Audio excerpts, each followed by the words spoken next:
একই দিনে গণভোট ও জাতীয় নির্বাচনে প্রধান উপদেষ্টার ঘোষণায় জন আকাঙ্ক্ষা পূরণ হয়নি বলে অভিযোগ করেছেন জামায়াতে ইসলামীর সেক্রেটারি জেনারেল মিয়া গোলাম পরোয়ার। বিকেলে দলটির কেন্দ্রীয় কার্যালয়ে প্রধান উপদেষ্টার ভাষণে তাৎক্ষণিক প্রতিক্রিয়া জানাতে সংবাদ সম্মেলনে এ অভিযোগ করেন তিনি।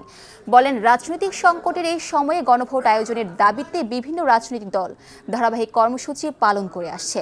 তার আশা করেছিল প্রধান উপদেষ্টার ভাষণে সংকটের সমাধান মিলবে, কিন্তু যে সংকটের জন্য গণভোটের দাবি উঠেছিল তা রয়ে গেল। একই দিনে গণভোট ও নির্বাচনের ঘোষণায় জাতি হতাশ হয়েছে বলেও মন্তব্য করেন তিনি। গোলাম পরোয়ার জানান, সন্ধ্যায় দলের নির্বাহী পরিষদের বৈঠক শেষে বিস্তারিত প্রতিক্রিয়া ও পরবর্তী করণীয় জানাবে তার দল। গণভোট প্রসঙ্গে জনগণের যে অভিপ্রায় এবং গণ দাবিকে উপেক্ষা করে একই দিনে জাতীয় নির্বাচন এবং গণভোটের ঘোষণা দিয়েছেন।